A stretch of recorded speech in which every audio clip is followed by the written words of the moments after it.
Well, folks, in a matter of 24 hours, Donald Trump went from posting how, quote, every single day I will be fighting for you with every breath in my body, to posting 14 separate times about his day trip to the Daytona 500, which had many critics asking both, where are Doge? Isn't this unnecessary spending? And in the case of Fox News' Jessica Tarlov, pointed out while in the lion's den how if this was Biden or Obama, I mean, the man conservatives all but wanted to suit up in scuba diving gear and plug the hole in the horizon himself, who was going out for photo ops in the midst of deadly flooding, they'd be raked across the coals. Nice, have fun. It's time. Warmed up. I know, I can't wait. And Donald Trump taking some hot laps. We expect to talk to the president. And a little later, Morgan Freeman, we'll hear from him live on Fox.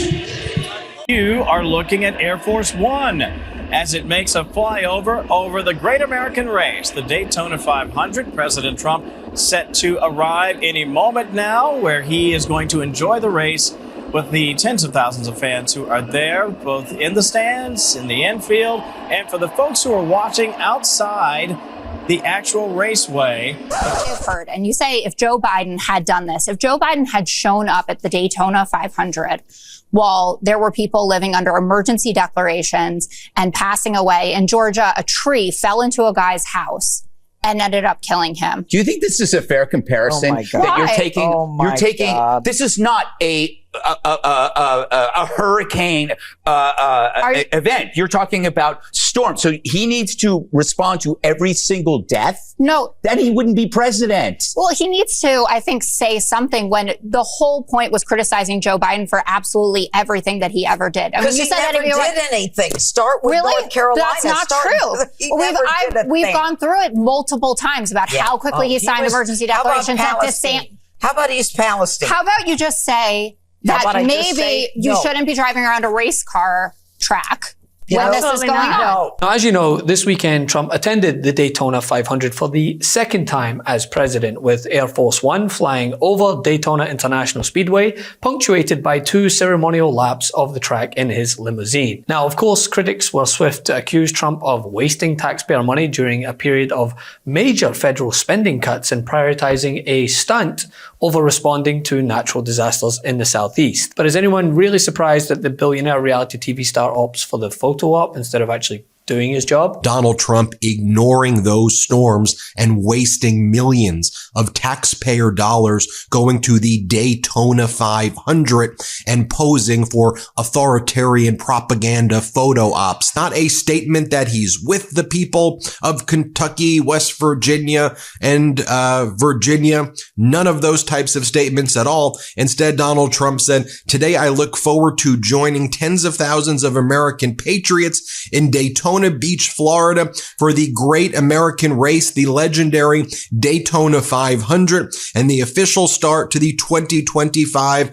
NASCAR Cup Series." The thing is, as Jessica Tarlov pointed out, right, just imagine the reaction if this was Joe Biden. I mean, put aside the fact that since Trump took office, it seems like there's a plane crash every week, constitutional crisis on the horizon. We are 3 weeks into the second Trump presidency, 3 weeks. And tonight, there are warnings that the U.S. is dangerously close to a constitutional crisis. Now, the first shoe on this dropped when a federal judge today said the White House is defying his order to unfreeze billions of dollars in federal aid, marking the first time that we've had a judge expressly accuse the Trump administration of ignoring a court ruling. And in a separate case today, federal employees here in Washington told a judge that the administration was defying another order by not reinstating workers who had been put on leave. Now, this all has prominent Democrats and many of the nation's top constitutional scholars declaring that the U.S. is on the brink of a reckoning. The Trump Justice Department says the president should have the authority to decide how to run the government and that these judges are overreaching. And some of the president's allies say the judges should not be judging any of the moves to shrink the federal government. And our allies are just alienating us. Bundestag should come to a decision as soon as possible, declaring the war in Ukraine and its severe consequences for the security of Germany and Europe as a state of emergency in terms of Article 115, paragraph 2 of the Basic Law. This leads to our support for Ukraine, which is more important today than ever, no longer coming at the expense of the other duties that our state has to fulfill for its own citizens.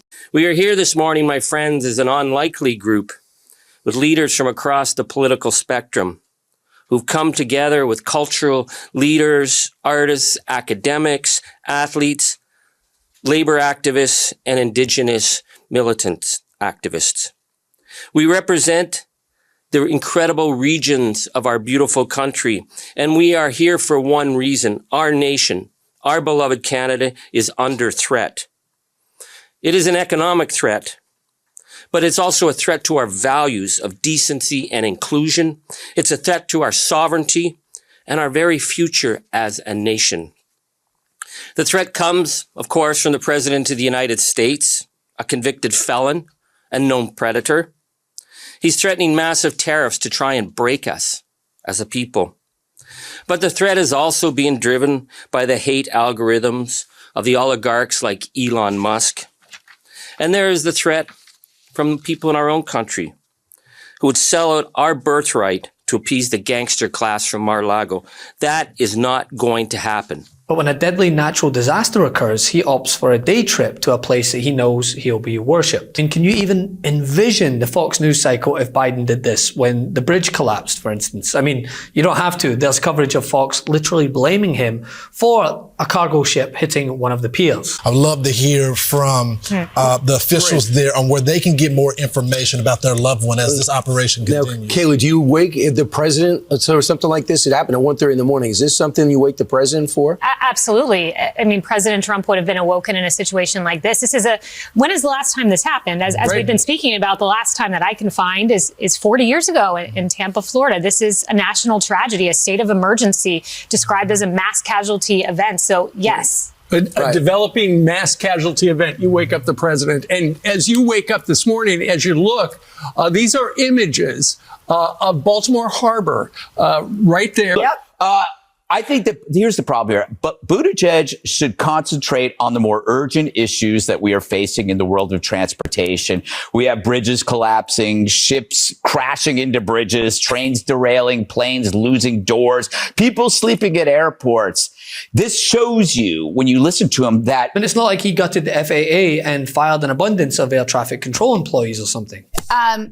You need to talk about the 3,400 people from the fire service that were fired. For instance, I mean, Donald Trump was out in California talking about how we need more people working on this, that you need to be raking the leaves. Then we're firing people. There are 57% of the land in California is run by the federal government. So you need to do that. Firing these disease detectives when we have measles outbreaks. You could talk about that. Go out to your home constituents and talk about that. The nuclear weapons workers that were fired and then they had to get rehired because that was a mistake. Or even on a day like today, and I understand that the plane flipped over in Canada, that they're firing air traffic controllers and they're showing no cause, not based on performance or conduct for doing that. They did it Friday night on Valentine's Day at 7 p.m. So Not you talk Valentine's Day. The best day of the year. No, but those are real stories that are affecting Americans on the ground. All right. North Carolina gets hit, the governor takes care of it. When Florida gets hit, the governor takes care of it, meaning the state takes care of it. To have a group of people come in from an area that don't even know where they're going in order to solve immediately a problem is something that never worked for me. But this is probably one of the best examples of it not working. And there's been some others, like in Louisiana, etc.